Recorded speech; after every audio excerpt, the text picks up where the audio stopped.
Oi, gente. Estou aqui para nossa live de sexta-feira. Hoje é Dia dos Namorados e é um dia muito especial, né? Um dia que a gente fala sempre de amor, das pessoas que a gente ama. Então, é muito importante a gente trabalhar as emoções, as alegrias, as tristezas, os sentimentos. Como é que a gente pode entender os nossos sentimentos? Para onde eles nos levam? Eles nos mandam uma mensagem. Como é que a gente trabalha os sentimentos negativos no relacionamento? Então, essas questões todas que podem nos levar a situações muito ruins, né, na nossa vida a dois, na nossa vida familiar, na nossa vida profissional, com os nossos amigos, são essas emoções que às vezes a gente não controla, né? As emoções que nos levam a lugares que a gente não gostaria de estar.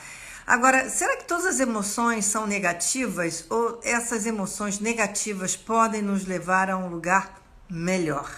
Então, é uma coisa assim bastante curiosa que eu gostei muito de ver no livro do nosso entrevistado de hoje, que é o Daniel Martins de Barros. Ele é um psiquiatra, ele é da faculdade da USP de São Paulo, né, da USP, da cátedra de medicina, né, ele é psiquiatra.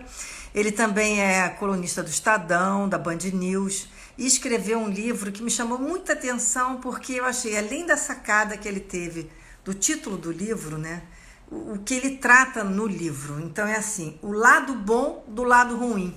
Olha aqui, o livro dele, o lado bom do lado ruim. Será que tem um lado bom no lado ruim?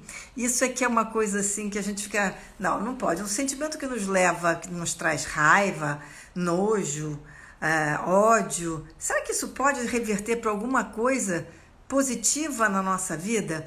Bom, a gente vai conversar com o Daniel sobre isso, porque eu acho que isso é um tema assim que é bem marcante dentro da nossa vida. Como é que a gente pode trabalhar o lado negativo? Eu estou esperando aqui, não, acho que ele ainda não entrou. Ele deve estar entrando. Mas é interessante, né? Eu acho que essa questão toda desses nossos lados, eles tem coisas muito interessantes que eu aqui escrevi do livro dele. Estou procurando, que ele ainda não entrou. O Daniel deve estar entrando daqui a pouco. Enfim, estou aqui procurando ele. Às vezes conhece assim, né, gente? Vocês sabem, né? A gente fica procurando. É, né? É sempre... Ah, o Daniel tá aqui, tá vendo? Tô esperando agora que ele vai entrar. Tá aguardando aqui, vai ser conectado agora. Oi, Daniel, Olá, como vai? Tudo tudo bem? bem? Não Tudo estava me achando aí? porque entrando as pessoas e a gente fica procurando, né? Tem uma lista amiga. E é sempre, eu vou dizer uma coisa, é sempre uma expectativa. A pessoa vai entrar, não vai entrar, conseguiu, É, é o lado bom, live é é o lado assim, ruim, né? é o lado bom. É, live é assim, mas o público tá bem condescendente, viu? O público tá entendendo bem que sinal cai, que convidado não aparece. Não aparece. Ou então você procura, né? Não acha, né? Mas o que vai fazer, né? O Daniel estava falando sobre o seu livro. Muito prazer estar com você aqui. Já mostrei o seu livro, que eu estou adorando. Opa! Estou lendo ele, já praticamente terminei o livro todo. E ele traz conceitos interessantíssimos, né? Sobre esses Uhum. sentimentos negativos trazerem coisas positivas para a nossa vida. Para a gente até tentar assimilar melhor esses nossos lados, né? Porque a gente fica pensando, eu tenho que ser boa, só posso fazer tudo bem, você tem que estar ligado no bem, mas aí afloram aqueles outros sentimentos que não são tão bons assim e que a gente tenta negar e não incorporar, né? Então, eu queria que você falasse sobre isso. Vem disso mesmo, né, Márcia? Vem dessa ditadura da felicidade da qual nós somos vítimas, né?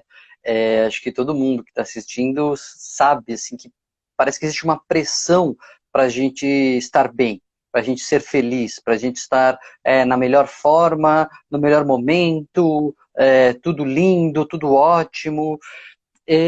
Não é de hoje, né? O Fernando Pessoa já falava, né? Nunca conheci quem tivesse se dado mal, só eu que me ferro, só eu que me dou mal, né? Todo mundo que eu vejo parece que está feliz. E com as redes sociais isso aumentou, enfim, e com um marketing meio superficial de autoajuda, isso acaba sendo um fardo, né? Porque a verdade é que a gente não está feliz o tempo todo. É impossível. Tem hora que a gente impossível, impossível. Tem hora que a gente fica triste, tem hora que a gente fica com raiva, tem hora que a gente fica com medo, tem hora que a gente fica com tudo ao mesmo tempo. E aí acho que vem um pouco disso, né, dessa ideia. O grande motivo pelo qual o livro existe, na verdade, é porque eu sou do contra, assim, de personalidade. A Você minha personalidade já é por natureza, eu sou um pouco do contra. E aí eu via toda essa coisa do livre-se da ansiedade, nunca mais tenha medo, né, nunca mais sinta raiva. E eu falava, meu, não tá rolando comigo. Eu continuo tendo raiva, eu continuo tendo medo e tal. Deve ter um motivo.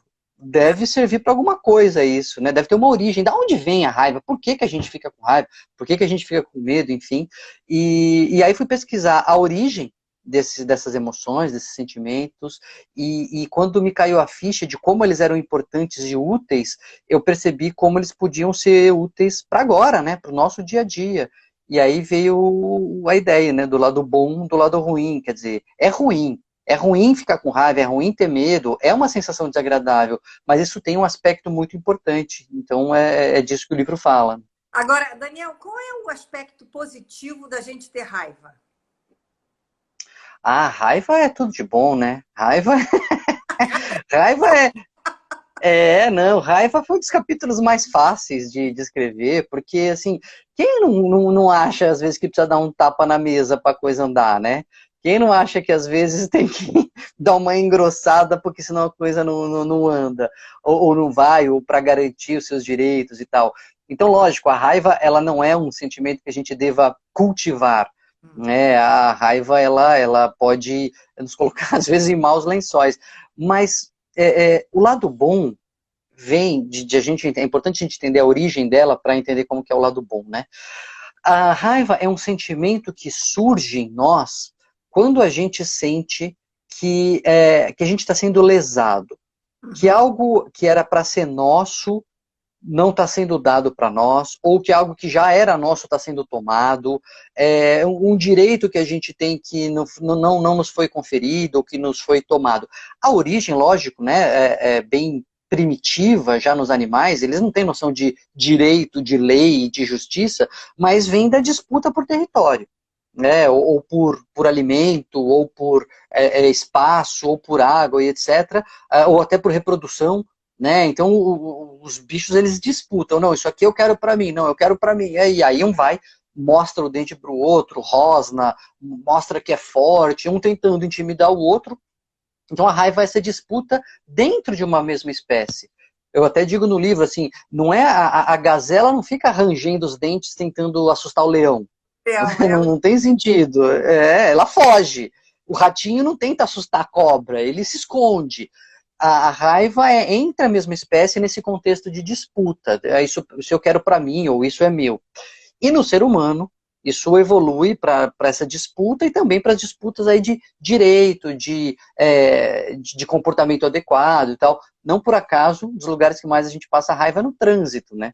Porque pois a gente vê muito direito sendo quebrado, né? Muita regra sendo quebrada. você até, Então, você até colocou no livro que a gente não fica com raiva se uma árvore cai na estrada, mas se alguém passar à nossa frente pelo acostamento, a gente fica com raiva, né? Que é o espertinho, pois é, que deu um golpe em cima da gente, né?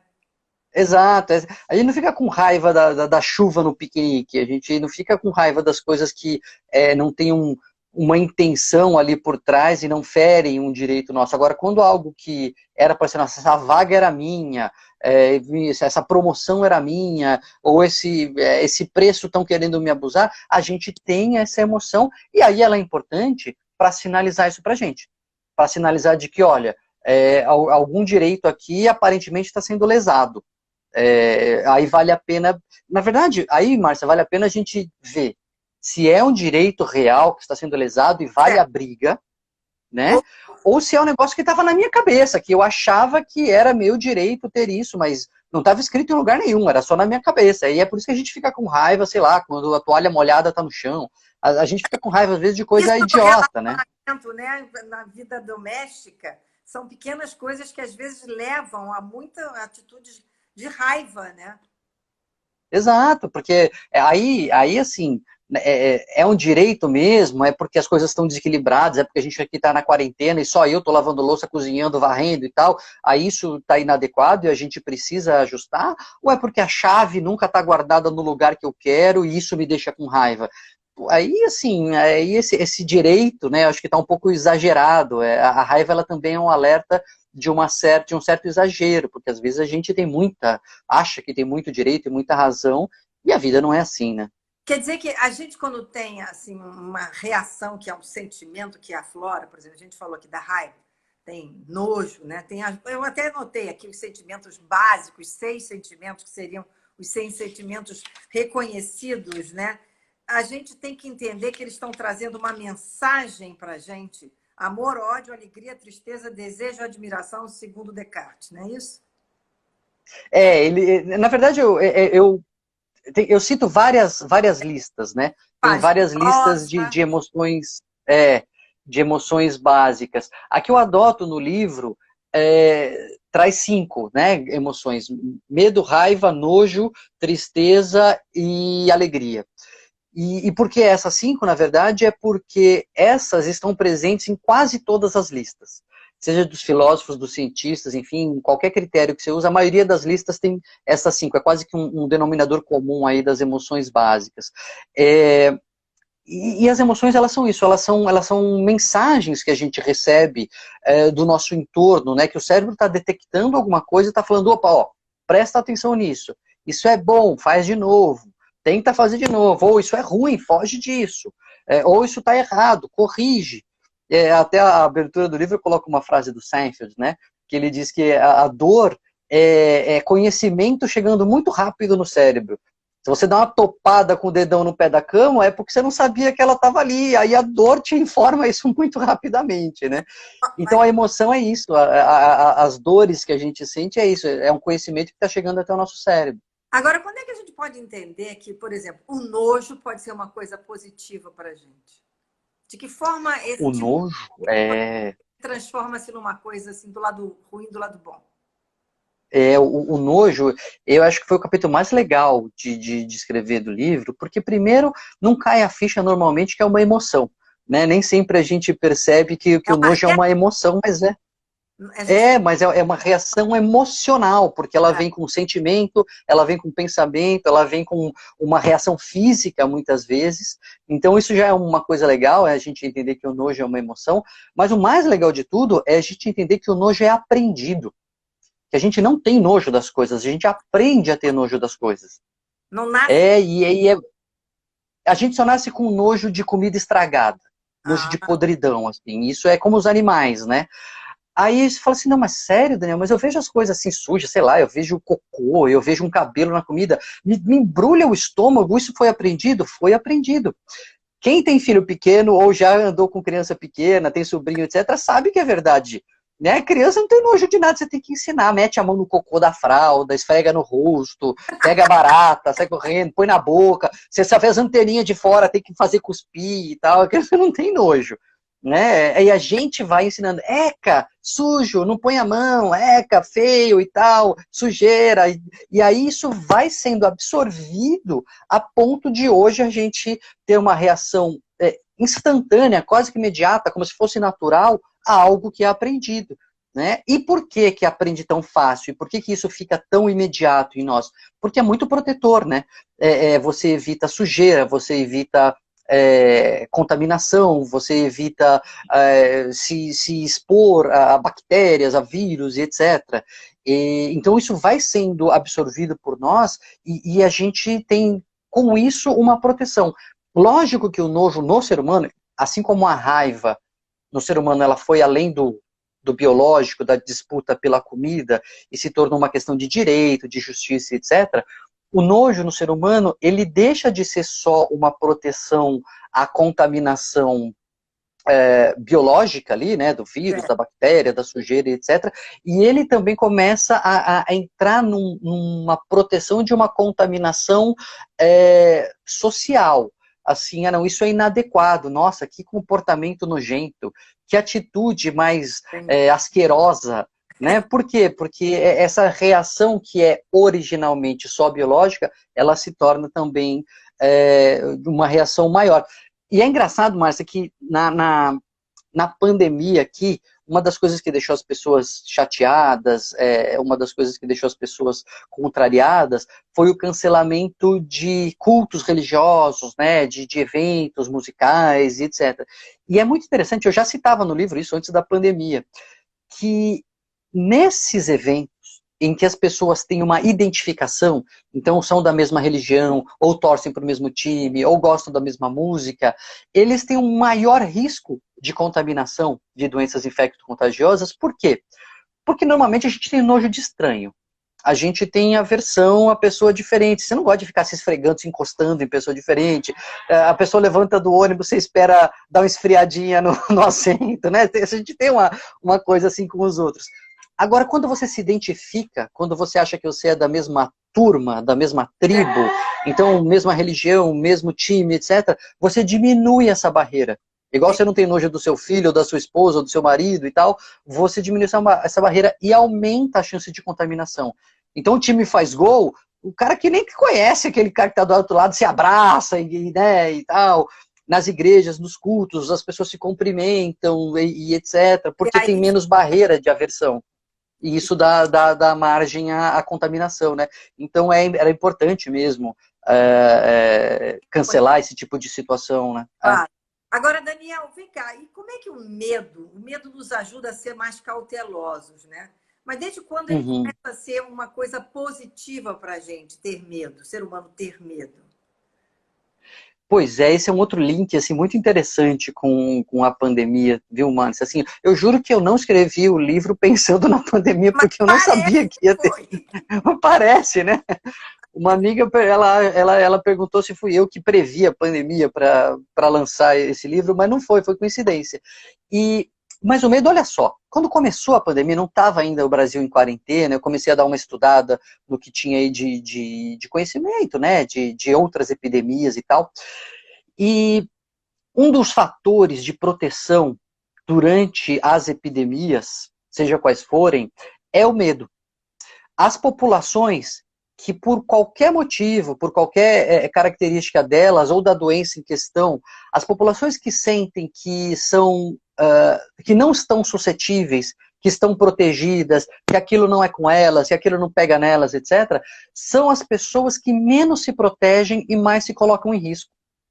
Quando a gente acha que aquilo é com a gente, que aquilo é perigoso, que aquilo pode nos atingir, que aquilo pode nos fazer mal, é aí que a gente se protege. É aí que a gente lava a mão, ou que a gente põe máscara, ou que a gente mantém a distância, enfim, seja qual for a doença da vez. Então o medo, ele é extremamente protetor. Ele é uma emoção que coloca a gente em alerta, né? Ele sinaliza para nós, ó, tem perigo à frente aí, tem alguma ameaça. Fica atento, presta atenção, se proteja, veja o que dá para fazer para se proteger e tal. Então, até um ponto, lógico, às vezes ele pode passar do ponto, se tornar prejudicial, se tornar um pânico, né? Travar a pessoa. Mas até um ponto ele vai nos ajudar, inclusive nesse momento que a gente começa a se aproximar de flexibilização. Né? As pessoas às vezes perguntam, Daniel, mas eu vou sair, empresas às vezes me contratam para dar palestra, a gente vai voltar, mas parece que as pessoas estão com medo. Eu falo, ainda bem, é bom que estejam, porque a gente está numa pandemia. As pessoas têm que sair com cautela, com receio, porque assim elas vão lembrar de pôr máscara, assim elas vão lembrar de não ficar perto, assim elas vão lembrar de lavar a mão, de não encostar no rosto, etc. Eu tinha mania de ajustar o óculos aqui pelo meio, agora eu peguei a mania de ajustar pelo lado, assim, ó, só pela perninha aqui, Adaptar, né, porque Daniel? a gente vai se adaptando. Agora, Daniel, você escreveu uma coisa que eu achei interessantíssima também no livro, Scary House, que tem nos Estados Unidos, acho que vocês estão na Filadélfia, que é um tipo um parque, né? Uma casa assim que a pessoa entra e Uhum. fica assustador e tem um basement, quer dizer, tem um porão onde as pessoas que entram sofrem, vamos dizer, supostamente agressões e momentos aterrorizantes, e que aquilo as pessoas saem com medo, mas numa alegria danada, rindo e ao mesmo tempo com medo. É vamos dizer assim, é uma contradição dentro dos sentimentos. Você está com medo, mas está rindo. Como é que funciona isso na cabeça do ser humano?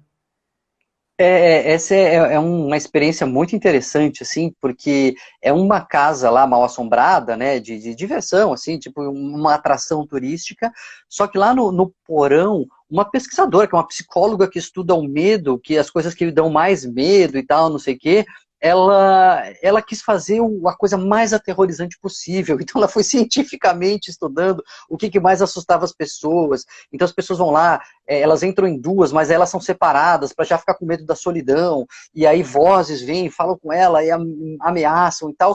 E aquilo é pavoroso, porque assim, é um terror mesmo. Só que é num ambiente protegido. Protegido em que sentido? Você sabe que é de faz de conta. Você sabe que é brincadeirinha. E aí, é o segredo do sucesso dos filmes de terror, dos parques de diversão, de montanha-russa, e até das histórias infantis, né? Da criança que o pai larga na floresta para ela não conseguir, né? Da menina que vai e o lobo vai atrás e come a vovó dela e fica lá de plantão para comer ela e tal. Por que é o pânico, mas por que a gente gosta disso nesse ambiente protegido? Provavelmente é um meio de a gente lidar com os nossos próprios medos. E aí tem uma outra, nesse basement aí, nessa atração, foi feito um estudo, essa própria psicóloga fez um estudo com um eletroencefalograma e tal, e as pessoas, quem mais estressado estava quando entrava, nas pessoas mais estressadas quando entravam, né, que estavam mais estressadas quando começavam a brincadeira ali, eram as que mais relaxavam quando saía.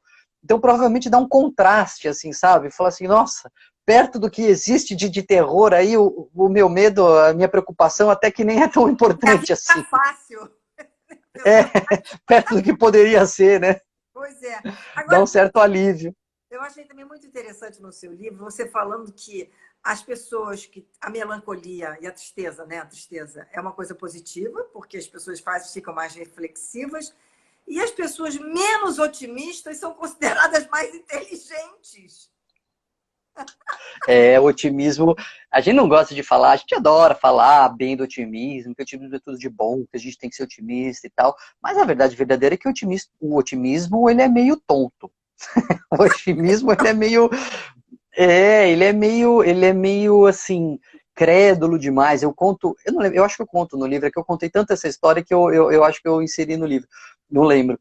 Que quando eu era mais novo, enfim, comecei a dirigir, e aí eu estava com um amigo, tem um amigo que é até hoje um amigo, e ele é muito otimista, muito para cima e tal, e aí eu comentei com ele, falei, rapaz, olha só que interessante, abriu um posto de gasolina do lado da minha casa. Ele, ai, que bom, dá para ir a pé. Quer dizer, o que você vai fazer a pé no posto de gasolina? Assim, o otimismo meio bobo nesse sentido, né? Ah, que bom, é tão pertinho que dá para ir a pé. Então, ele não é reflexivo. E quando a gente está mais introvertido, eu até cito no livro a música do Gilberto Gil, né, o Barato Total, quando a gente está contente, a gente nem pensa que está contente, a gente quer viver. E ótimo, é uma alegria, é muito bom, é prazerosa essa sensação. Mas a gente fica superficial, a gente fica inconsequente, né? A gente não reflete sobre as coisas, a gente acha que tudo vai dar certo, às vezes a gente entra em empreitadas que dão com os burros na água, porque a gente estava lá muito otimista. E faltou ver um pouco o lado ruim, faltou ver, mas e se der errado? Aí alguém fala, não pensa nisso, bate na madeira, pensa que vai dar certo. Não, a gente tem que pensar também que pode dar errado. Se der errado, qual vai ser o caminho? Ou se der errado, por que foi que deu errado? E aí tem um consultor de empresas americano que ele faz um exercício muito interessante, que é até um exercício de medo, né, um outro lado bom do medo, que ele pega as empresas, quando elas têm projetos e tal, ele faz uma reunião que é assim, vamos aqui imaginar que daqui a um ano a gente foi à falência, ou o projeto afundou, ou deu tudo errado. O que foi que aconteceu? Vamos pensar retrospectivamente. Não vamos pensar que vai dar errado lá na frente. Vamos fazer o contrário. Vamos pensar que deu errado e vamos olhar para trás e pensar o que foi que deu errado. É um jeito de tirar um pouco o otimismo excessivo, o excesso de autoconfiança e fazer as pessoas falarem, ah, não, peraí, então tem uma possível brecha aqui, tem uma ameaça a colar e etc. Só que isso é papel da emoção negativa, né? É a tristeza que faz a gente ficar mais introspectivo, reflexivo, o que deu errado, o que poderia ser diferente, etc. Então, a alegria é muito gostosa, mas ela é meio bobinha. Agora, também achei interessante que quem faz a coisa mais crítica é considerado mais inteligente do que aquele que gosta mais das coisas e não vê tantos defeitos. Quer dizer, ver defeitos é um sintoma de inteligência ou é só entendido como uma pessoa mais inteligente e, na verdade, não é? É mais uma percepção, né? Tem uma coisa que liga a melancolia à filosofia, provavelmente por causa disso, né? Porque é a posição mais melancólica, mais tristonha, mais ensimesmada, que é associada à reflexão, que é associada à introspecção, etc. Então tem uma coisa que liga aí o mau humor, um pouco de tristeza, a essa capacidade reflexiva. A doutora Tati Barros está assistindo, é minha irmã, está lá em Portugal. Oi. Ela é neurologista. É dela que eu falo no capítulo de raiva, eu falo sobre provocação, né? Coitada, como ela sofreu. Nossa, como ela sofreu. Desculpa.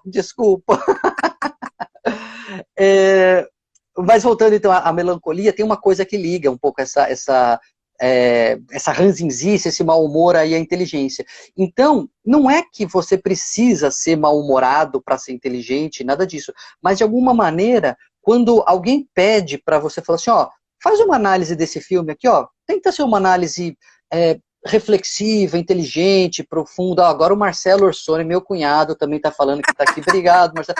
O Marcelo deu o Douglas também. Olha aí o marido. Deixa eu fazer um abraço para ele também, mas é que eu preciso fazer uma menção ao meu cunhado por causa da capa do livro, porque a capa ela é maravilhosa, só que no início ela estava pensada dessa maneira. E aí o Marcelo, quando olhou, ele falou, puxa, não deveria ser ao contrário, porque é o lado bom do lado ruim, a gente teria que ver primeiro o sorriso, né? E aí a gente conversou com o pessoal do design, eles inverteram e realmente fez muita diferença. Valeu, Marcelo, tamo junto. O Douglão aí. Deixa eu terminar de falar aqui coisa da inteligência do mau humor. E aí, o que acontece? Quando alguém pede pra gente falar sobre uma coisa, faz uma análise aí do livro do Daniel, faz uma análise assim, bem profunda, bem inteligente. A gente tem essa tendência a ver alguns defeitos. Olha, é muito bom, mas sabe que... para lá. E quando alguém lê uma crítica, duas críticas de um mesmo filme, por exemplo, e uma pega mais os pontos negativos e a outra pega mais os pontos positivos, as pessoas tendem a achar que o crítico que falou mal é mais inteligente, foi mais profundo e etc. Então tem uma coisa assim de uma certa ranzinzice que é reflexiva. Ninguém precisa fazer assim, né? Ninguém precisa ser mal-humorado para ser inteligente. Mas é importante. Até quando a gente está mais down, quando a gente está mais introspectivo, a gente pensa melhor. A gente até produz argumentos melhores, etc. Né? Então, tem um lado bom. É um lado bom de a gente estar nessa posição mais reflexiva, nessa posição mais introspectiva. Eu acho que essa questão toda da introspecção é importantíssima. Ontem entrevistei um monge tibetano, aliás, é um brasileiro que mora na Califórnia, e ele falando muito dessa importância da gente fazer essa reflexão sempre sobre nós mesmos, né? Que a gente tem que fazer uma espécie de avaliação de quem nós somos. E se a gente não faz isso, a gente não anda para frente. Mas aí eu fico imaginando, né, Daniel, como é difícil a gente integrar esses dois lados, né? Porque se você ficar pensando, eu sou uma pessoa que tenho raiva, eu tenho nojo, eu vivo triste, eu sou crítico, fica parecendo que você está amontoando em cima daquela pessoa só defeitos. E que a gente tem que olhar que seja, na verdade, uma coisa positiva, que vai levá-la para o outro. É muito bom você falar isso, Marcia, porque o livro não é uma apologia das emoções negativas. Não é assim, então vamos lá frequentar bastante velório para a gente ficar triste e mais inteligente, né? Deixa eu ir lá ficar causando raiva nos outros para me sentir melhor. Não é isso. Na verdade, a ideia é a gente se livrar o mais rápido possível das emoções negativas, porque elas são ruins. Tristeza é ruim, raiva é ruim, é incômodo. O problema é que a gente vinha tentando se livrar dessas emoções assim, ó, tapando o ouvido e falando lá, não tô sentindo raiva, não quero sentir, não tô ouvindo a tristeza. E isso não adianta. Porque se a gente está sentindo, alguma mensagem está sendo dada. E a maneira mais rápida de despachar o mensageiro é pegar a mensagem logo, ver o que ele tem para falar e falar, tá bom, entendi, pode ir. É como um alarme. Faço analogia com um alarme. Quando você está numa UTI, é cheio de alarme apitando, né? É cheio de coisa. Pi, pi, pi. Por que tem esses alarmes? Para indicar se a temperatura está caindo, se a pressão está caindo, se a frequência está ficando muito acelerada e tal, para você ir lá ver o que está acontecendo e aí resolver o problema. Se você só puxar os alarmes da tomada, você não ouve mais nada. Mas você não resolve os problemas, né? Então é isso, a gente tem que ouvir as emoções para receber a mensagem, para atuar na base, né, do que está acontecendo. Ô, Daniel, eu achei também interessante no início do seu livro que você fala que tinha um caso que até o Damásio entrou para fazer uma análise na pessoa que tinha tido um problema cerebral, que ele tinha recuperado tudo, mas ele não conseguia tomar decisões, né? Que a dificuldade de tomar decisões, e era uma dificuldade de acessar as emoções, não era uma questão de raciocínio. Então, eu achei interessante que você coloca ali que a gente decide mais pela emoção do que pelo raciocínio. Pois é, não é que é mais do que mais um do que o Sim, outro, mas que eles são integrados, né? São importantes, porque a gente tem uma exaltação da racionalidade, né? A gente fala, olha, temos que ser racionais, vamos decidir aqui racionalmente. Então, tire as emoções do quadro e decida racionalmente. E fica claro que isso não é possível e nem interessante, nem bom. Eu cito os personagens. Nem acontece. Eu cito os personagens que são pura razão e mostro como eles são estranhos, como eles são assim, eles se dão mal. Por exemplo, o Sheldon Cooper do The Big Bang Theory, o próprio Sherlock, né, ou o Spock. Esses personagens que são pura razão, eles ficam meio não se equilibram um pouco, né? Eles ficam meio deslocados nas interações, porque só a razão, a pura racionalidade, ela não serve também para a gente. E aí esse paciente, é um caso real, não é um personagem, o médico falava assim, bom, então vamos lá, a gente precisa se ver semana que vem, eu tenho horário aqui quinta de manhã e quarta à tarde, qual que você prefere? E ele não preferia nada, e ele não conseguia decidir, porque racionalmente tanto fazia um ou outro, e ele não conseguia decidir, porque ele não tinha uma preferência, não tinha um componente emocional na sua decisão. Então, quer dizer, você vai decidir assim se você vai casar ou não. Hoje é dia dos namorados, aí você vai estar namorando, você vai decidir se vai casar ou não. Então, ó, vai decidir, seja puramente racional. Não, como puramente racional? A gente está falando de afeto, né? Assim, eu vou decidir aqui a minha carreira. Será que eu sigo na minha empresa? Será que eu vou empreender por conta própria? Lógico que você tem que fazer cálculos, você tem que ver cenários, mas você tem que seguir também o gut feelings, né? Aquela sensação que vem de dentro ali. Os espanhóis chamam de corazonada, é o coração que fala com você, né? A gente tem que ouvir isso também e faz parte, ou seja, a emoção, ela é fundamental na nossa vida, tanto a positiva quanto a negativa. Daniel, você que é psiquiatra, nesse momento que a gente está vivendo, né, da pandemia, pessoas perderam seus entes queridos, outros têm pessoas no hospital. Quer dizer, é um momento assim traumático para tantas pessoas, para outras não, estão trabalhando, enfim, estão conseguindo seguir a vida, mas a gente sabe que tem uma carga emocional muito ruim. E muitas pessoas não puderam nem ver lá seus mortos, enterrar da maneira como gostariam, se despedir daqueles. Como é que vai ser para essas pessoas, né? O luto é tão importante na vida da gente. Até você tem aqui um capítulo que você fala que a gente tem que, alguns sentimentos a gente tem que baixar o caixão, né? Como é que a gente fecha esses sentimentos no momento que as pessoas estão impossibilitadas de fazer isso? Eu chamo o luto de o amargo remédio, né? Porque o luto, ele é amargo, ele é doloroso, ele é doído, mas ele é um remédio. Como assim o luto pode ser um remédio, Daniel? Porque a tristeza, Marcela, sinaliza pra gente uma coisa que se perdeu. É por isso que a gente está triste. Aquilo se perdeu. Porque se você pode recuperar, você fica ali com raiva, você fica com outras emoções, né? Se a coisa foi embora, perdeu, acabou, você fica triste. E o luto é o processo doloroso de admitir que de fato aquilo se perdeu e não volta mais. É doloroso, mas por que ele é terapêutico, né? Por que ele pode ser benéfico? Por que ele é um remédio? Porque se aquilo se perdeu e não volta mais, você ficar arrastando aquilo vida fora é como carregar um cadáver pela vida, assim, aquilo vai te travar, aquilo vai te fazer ficar para baixo, aquilo vai te impedir de ter outras oportunidades. E a gente fala lógico, do luto da morte, mas pode ser para qualquer coisa. Tem gente que perdeu um namoro na vida e nunca mais consegue se envolver num relacionamento adequado e saudável, porque não pôs aquela pedra ali naquela situação, né? Não baixou aquele caixão, ou perde uma promoção e aí fica o resto da vida falando que aquela era a vaga dele, fica boicotando os outros, enfim. Ou perde alguém.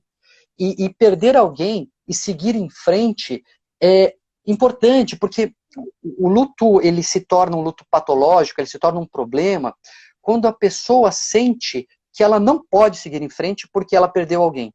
Eu não tenho direito mais de ficar feliz nunca mais. Eu não tenho direito de seguir a minha vida.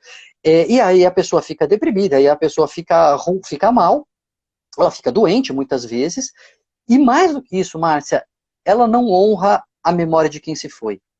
Isso Porque eu eu tenho acho certeza, importante. né? Eu tenho certeza que se a gente pudesse perguntar para quem se foi, escuta, diz aí, você quer que eu fique o resto da vida sofrendo e chorando por você, para honrar a sua memória, ou você quer que eu honre a sua memória levando as coisas boas e seguindo em frente? Eu tenho certeza que todo mundo falaria, segue em frente.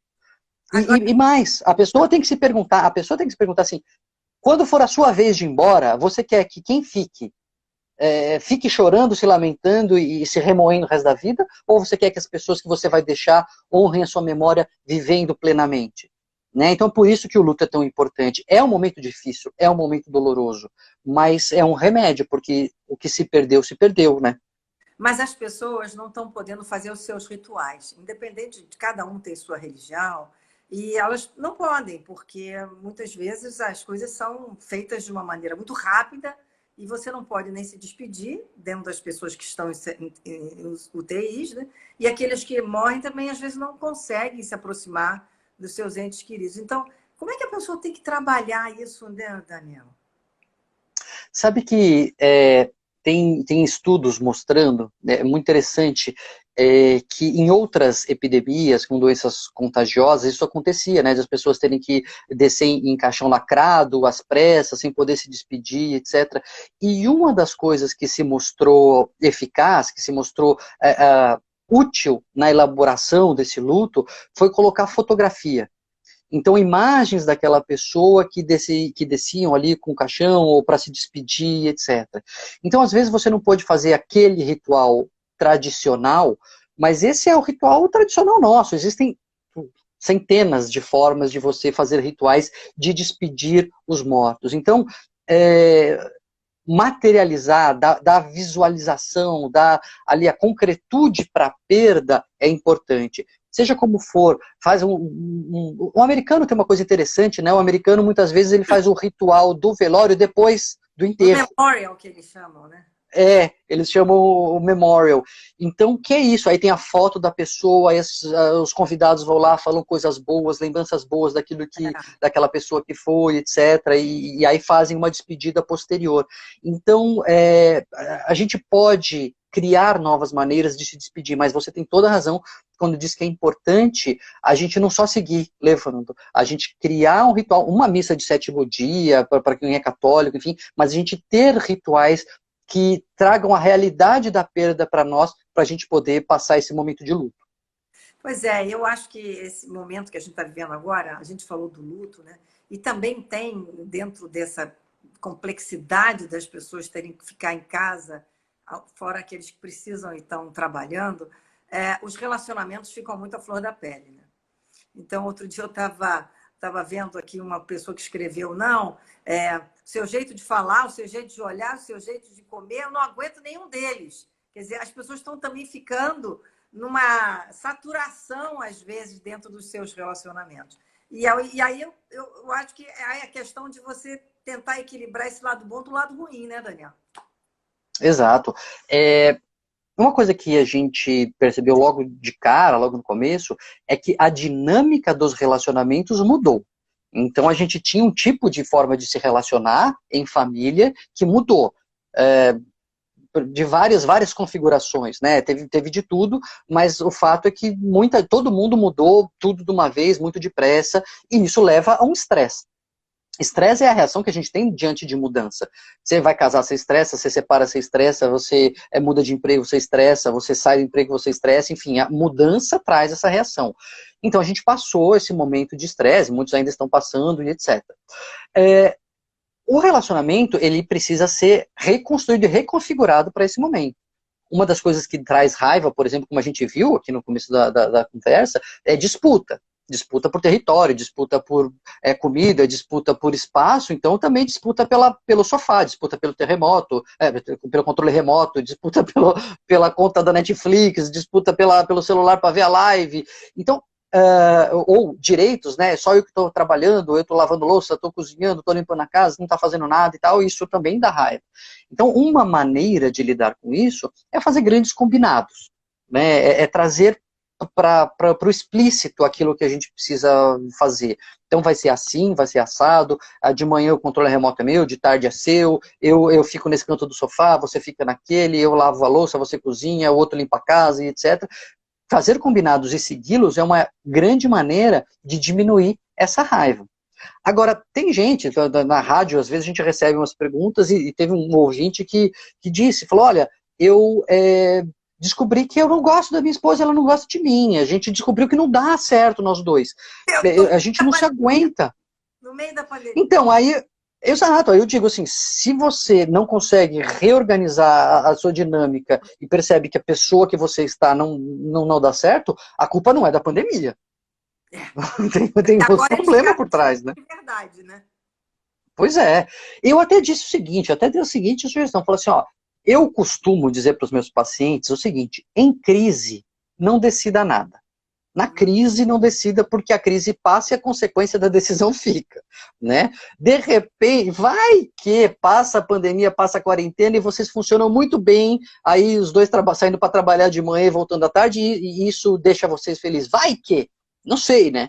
É que tem coisa que você não consegue desver, e aí você viu lá que não deu certo, você não consegue mais desver. Mas não sei, eu costumo dar essa sugestão, não decida na crise, porque a crise passa e a decisão fica. Daniel, você como psiquiatra, o que mais que você tem ouvido de queixa das pessoas nesse momento? É esse desencontro mesmo? Ou é o tédio? Ou é o estresse, o medo? É a angústia mesmo, né? O que mais está pegando as pessoas é a angústia do desconhecido. Essa coisa do não decidido, do improviso, como é que vai ser, já acabou, não acabou. É igual criança quando está viajando e pergunta de 5 em 5 minutos se já chegou, né? Já chegou? Já chegou? Já chegou? E a gente está assim, né? Mas já chegou, já passou, já pode sair, já... Porque essa indecisão, e aí, quando sair, vai ter emprego, não vai ter emprego, a economia vai se recuperar, não vai se recuperar, o dólar vai subir, o dólar vai cair. Toda essa incerteza, ela é muito angustiante para o cérebro. O cérebro, ele busca certeza, ele busca o padrão, né? Ele busca montar ali o quebra-cabeça. E quando fica faltando peça, fica aflitivo, né? A pessoa fica com faniquito, querendo colocar aquelas peças ali que estão faltando. Então é hora de a gente falar para o cérebro isso, falar, ó, cérebro, vai ter peça faltando aqui. Vai ter coisa que a gente não vai dar fechamento agora, e para de procurar fechar, para de procurar sentido, porque daqui a pouco a gente está acreditando em teoria da conspiração, aí porque a única coisa que dá sentido para tudo é teoria de conspiração, né? Pois é, a cabeça da gente fica a 1000 por hora, né? Eu fico imaginando, cada um na sua casa, e ainda tem as pessoas que estão com as suas famílias, outros que estão com seus companheiros ou companheiras, mas tem aquelas pessoas que estão sozinhas, né, Daniel? Estão solitárias. Muita gente sozinha. Nós aqui, um amigo também que está sozinho, está triste, tem outra que está triste. As pessoas ficam dentro de uma solidão, dificilmente elas ficam se sentindo apoiadas, ainda tem o medo de estar sozinha, não é só pela situação toda, de se ficar doente. O que vai acontecer? O que você fala para essas pessoas que estão na solidão? Eu costumo dizer que a solidão não é um estado físico. A solidão é um estado de alma. Então, você pode estar sozinho em casa, sem poder encostar em ninguém, e não estar solitário. Lógico que é ruim, não estou falando que é gostoso, né? Assim, você tinha abraçava sua mãe todo dia, ou sei lá, de quando em vez, e agora tem que ficar, não pode encostar mais em ninguém e tal. Eu não estou dizendo que é agradável, mas isso não é a solidão mesmo. A solidão não é a ausência de contato físico, a solidão é a ausência de conexão. É você sentir que você está desplugado de todo mundo, que você está solto. Então você não tem com quem contar, você não tem com quem se ligar. E quando você tem com quem se ligar, quando você sabe que você pode mandar aquela mensagem de madrugada para alguém, quando você sabe que se precisar, alguém vai botar máscara e vai te ajudar, e etc., você não está solitário. Né? Você pode estar sozinho, você pode estar chateado aí de não estar comendo uma pipoca com alguém do lado, mas você sabe que solitário de fato você não está. Por isso que eu tenho enaltecido aqui as redes sociais, né, as redes de troca de mensagem, etc. A gente falava tão mal delas, né, é a vingança das redes sociais, porque agora é o que a gente tem de melhor para se manter conectado, e olha, é um bom quebra-galho, viu, não é assim, a melhor coisa dos mundos. Eu até fiz um vídeo no YouTube mostrando, explicando as dificuldades dessa comunicação virtual, mas é um excelente quebra-galho e serve muito bem para esse propósito, para esses nossos tempos. Aliás, Daniel, você tocou um negócio interessante, porque as redes sociais vendiam, entre aspas, né, uma realidade muito perfeita, né? Todo mundo bonito, sarado, com roupas lindas, viajando, comendo em super restaurantes, e agora todo mundo dentro de casa, né? As pessoas tiveram que mudar o seu patamar de vida, né? As pessoas tiveram que viver a sua realidade ali. Não dá mais para postar isso. Tem muita gente que fica postando foto do passado, aí tem aquelas manias de TBT, bota um monte de foto para lembrar do passado, mas o passado está lá atrás, né? O passado não está aqui. A gente tem que viver aqui, cidade, né? E o futuro a gente não sabe o que vai voltar, o que não vai voltar. Tem gente que diz, o ser humano repete tudo e ainda vai voltar igualzinho era antes. Eu não sei. Eu acho que essa parada serviu para muita gente fazer uma reflexão, e algumas pessoas que eu converso dizem que querem uma vida diferente. Qual é a sua avaliação? Eu acho que pessoas vão mudar. Eu acho que pessoas vão ter uma experiência de vida diferente e vão mudar. Mas eu sou um pouco pessimista no sentido de que lição de vida não muda o mundo. Né? Então, pessoas vão mudar, pessoas vão dar mais valor para os outros, etc. Mas o mundo, como nós o conhecemos, ele continua. Eu acho que, a não ser que a gente aproveite essa pandemia para mudar algumas estruturas. Por exemplo, eu costumo dizer, Márcia, e lá desde março me caiu essa ficha, que a pandemia ela não causa problemas. A pandemia revela os problemas que a gente não gostava de olhar. Né? Então, por exemplo, agora assim, cancelou o Enem. Mas por que cancelou o Enem? Porque é óbvio, era injusto esse Enem. Os alunos de escola pública não tiveram a mesma condição dos alunos de escola particular de estudar. Porque antes tinha. Percebe? Assim, a pandemia revela a coisa. Outra pesquisa que eu achei maravilhosa. As cientistas mulheres, elas, nesses 3 meses, não conseguiram publicar as suas pesquisas, não conseguiram continuar suas pesquisas. Os cientistas homens conseguiram. Nossa, tem diferença de gênero!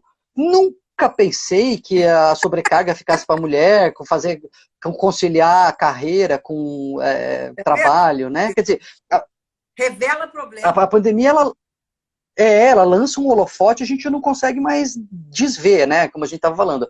A gente vai aproveitar isso para falar, putz, então isso aqui não dá para continuar desse jeito.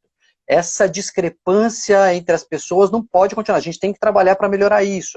Essa diferença de gênero não pode mais continuar. A gente tem que dividir melhor. Isso é uma coisa que eu acharia maravilhosa. A gente precisa dividir melhor as funções domésticas. Acabou essa história de, eu sou um bom homem porque eu ajudo. Ajudar implica que a obrigação é de um e o outro só ajuda. Não, a gente divide. Será que a gente vai aprender essa lição? Professor, hoje eu vi um post de um cara dizendo que ele vai, quando voltar à escola, ele vai fazer uma loucura de amor, assim, vai chegar na escola com um carro, agradecer das professoras, coração, eu amo vocês, professoras, como vocês são importantes, eu não sabia e tal. Bom, a gente vai pagar... a gente vai pagar mais para os professores, a gente vai revalorizar essa profissão tão importante. Então, assim, se a gente não fizer a mudança, se a gente não mudar a estrutura, o mundo... Desculpa, eu te atropelei, mas eu digo, pelo menos um tratamento na sala de aula entre alunos e É, professores, que haja um reconhecimento maior dos alunos para a figura do professor, né? Que tem sofrido pois tanto é. nas aulas, né? Exato, exatamente. Então, assim, mas a gente vai mudar isso estruturalmente, a gente vai criar estruturas sociais que tornem permanente esse aprendizado que a gente teve, porque senão o aprendizado se perde em menos de em meses. Em meses. Quando a gente não estiver mais passando álcool gel, a gente já não está mais valorizando o professor também. Mas você viu, o Daniel, que saiu uma pesquisa no New York Times de infectologistas americanos, 511, dizendo o que eles vão fazer daqui para frente, o que mudou na vida deles. Me impactou muito. Hum, Eles dizendo, eles reconhecendo que a vida deles só vai mudar, e da grande maioria acreditando, daqui a um ano. Que esse vírus veio para transformar, que na vida não uhum. será igual depois dele, que a gente vai usar essa máscara por muito tempo. Então, que houve uma mudança que a gente vai ter que se adaptar. Não sei. Não, isso eu acredito. Isso eu acredito. Assim, eu acredito que é, vai voltar, as coisas vão voltando, mas vão voltando assim, todo mundo mais distante. Já acabou essa história de beijinho, beijinho. No São Paulo é um, Rio é dois, Minas é três. Acabou essa história, né? Isso eu acho que isso eu não arrisco dizer se mudou para sempre. Eu tenho certeza que mudou por enquanto. Cumprimento e tal, o oi vai ser mais uma coisa mais escandinava, assim, né? Uma coisa mais alemã, um Ou pouco mais, né? a gente faz assim. Né? Uma coisa mais assim, distanciada. As lojas, os espaços físicos coletivos, eu acho que também vão passar por uma transformação, mas eu não chuto se é uma transformação definitiva ou não, porque pode ser uma coisa que seja incorporada na cultura, mas se rapidamente não, mas enfim, provavelmente para ano que vem tem vacina já, e aí depois que as pessoas forem vacinadas, se for eficaz, etc., eu não sei o quanto tempo isso dura. A gente tem que ter uma esperança, né? Tem que ser otimista, olha aí. Tem que ser... Não, mas veja, eu acho que independente da pandemia, tem uma coisa que eu preciso deixar claro aqui. Eu acho, não, eu sei que o mundo caminha para frente. O mundo caminha para melhor. Isso é fato comprovado por N dados que você quiser procurar. Longevidade, mortalidade infantil, taxa de analfabetização, taxa de pobreza, cobertura vacinal, segurança alimentar. O mundo caminha para frente. Às É, vezes é devagar, às vezes dá uma soluçada, mas o mundo caminha para frente. Então, que a a gente vai melhorar. Mas eu não coloco na pandemia uma força miraculosa de transformação. A gente vai ser melhor no que vem, porque todo ano a gente é, de forma geral, um pouquinho melhor como sociedade. eu acho que você está com uma análise assim, bem realista, né, Daniel? Porque não é. Eu, nessa análise desses infectologistas americanos, muitos deles diziam ali que nunca mais iam dar a mão. Eu me achei interessante. É verdade, nunca mais shake hands, nunca mais, hug e abraçar, nunca mais. Pessoas estranhas. Ô, Márcia, mas sabe o que acontece? Quem só sabe usar martelo trata tudo como prego. Então, Infectologista já é assim, né? o infectologista, ele só vê isso, entendeu? Tanto que as pessoas falam assim, mas como pode os infectologistas dizendo que a curva ainda está subindo e as pessoas estão saindo? Porque as pessoas não estão vendo só o vírus. Existe um monte de outras coisas que determinam o nosso comportamento. O virologista só vê o vírus, o epidemiologista só vê a taxa de infecção, mas a gente não é redutível a isso. Né? E eu aqui não estou fazendo apologia nem de não sair, de sair, não estou dizendo que está errado nem que está Ah, certo. Eu estou dizendo que as variáveis que estão por trás do nosso comportamento não são redutíveis a um vírus, né? Então, o infectologista vai falar, nunca mais dou a mão para ninguém, nunca mais tiro a máscara, etc. Mas é o martelo dele. Né? é o martelo dele, eu gostei disso. Tem gente que só conhece martelo e prego, né? É verdade. Tem assim, a pergunta chegava ao nível assim, quando é que você vai tirar quer dizer, as cartas do negócio do correio? Aí você diz assim, daqui a 3 meses, daqui a um ano eu vou tirar as cartas do correio. Eu falei, nossa, realmente. é uma coisa que a gente fica assim, meu Deus, como é que a vida vai continuar? A vida tem que continuar, né, Daniel? Então, Márcio, eu estava pensando sobre a AIDS, né? Eu era molequinho, assim, quando começou a pandemia. Eu tenho algumas lembranças, mas e aí a gente vê documentário, conversa com colegas médicos que já estavam na lida aí. Na AIDS, os caras fechavam as saunas gays, fechava tudo, porque né, não sabia o que estava acontecendo. Quando tinha um paciente infectado, o médico ele parecia um astronauta para chegar perto, não podia encostar e tal. Se você perguntasse com um infectologista naquela época, no começo da pandemia da AIDS, ele ia falar a mesma coisa. Não, o mundo nunca mais vai ser o mesmo, a gente não vai poder mais se encostar e etc. E hoje nem camisinha mais o povo está querendo usar. Quer dizer, a gente mudou, a gente passou por uma geração que ficou marcada pelo comportamento sexual modificado pela AIDS e está voltando tudo atrás. Quer dizer, se tem uma coisa que a história ensina, é que a história não ensina nada. A história não ensina nada, né? Bom, a gente sabe também que com relação à AIDS tem o coquetel, né? Tem um remédio que combate, né? Tem um remédio que deu a sobrevida às pessoas contaminadas. O problema desse vírus é que ainda a gente não tem nada, né? A gente ainda tem Mas vai ter, é fato que vai ter, assim, não tem, a gente não tem nada, tá? Não tem cloroquina, não tem tubaína, não tem alho, não tem nada que a gente que cravou ali, ó, mostrou que é eficaz. Mas é uma questão de tempo, a virologia está aí, ela vai encontrar alguma situação. Talvez não encontre cura, realmente tem vírus que a gente até hoje não sabe como curar e como.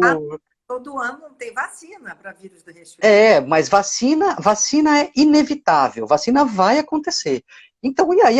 Porque a gente sabe que a gente esquece, Márcia, nós estamos no meio de uma outra pandemia, que é a pandemia de AIDS. Não passou. A AIDS ainda é uma pandemia. E a vida segue. E a vida Né? Então, por isso que eu não acho que assim vai ser uma transformação eterna. não vai ter uma transformação. Não, eu acho que não, mas eu acho que a gente vai se adaptar e algumas coisas vão ser.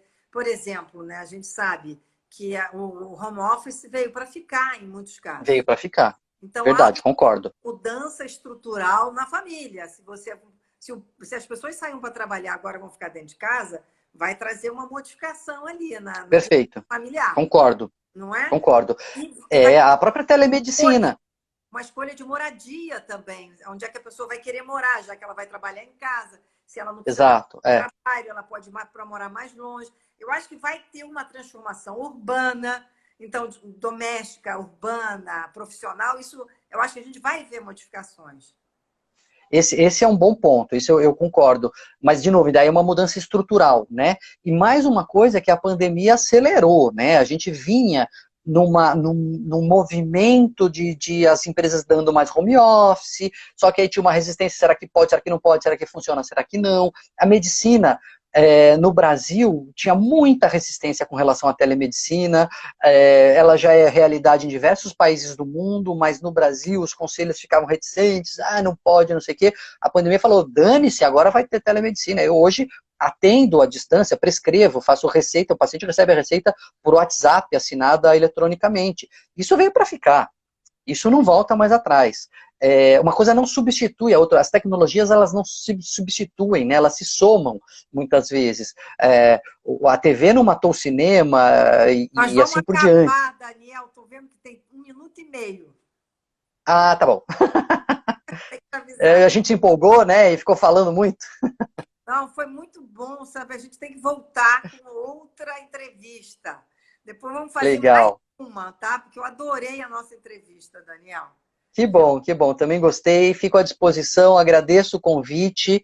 E feliz Dia dos Namorados para quem tem. E feliz sexta-feira para quem não tem. Vamos em frente porque vai passar. Vai passar, né, Daniel? Olha, muito obrigada. Adorei seu livro, recomendo, Lado Bom do Lado Ruim. Muito revelador. Achei um livro da gente se entender como pessoa muito interessante. Adorei, viu? Obrigada. Legal. E a gente volta um outro dia, tá bom? Combinados. Um beijo grande. Beijo. Tchau, tchau. Tchau para todo mundo. Gente, vou desligar porque você sabe, a gente já vai cair, porque sempre corta. E um beijo para vocês. Segunda-feira estou de volta, Kiki Moretti, Impress, vamos falar de reputação, propósito das empresas e das pessoas na pandemia. Como é que você quer ser lembrado depois que isso tudo passar? Qual a imagem que você quer passar? Super executivo, uma mulher interessantíssima, vai estar com a gente aqui na segunda-feira, tá bom? Um beijo para vocês e até mais.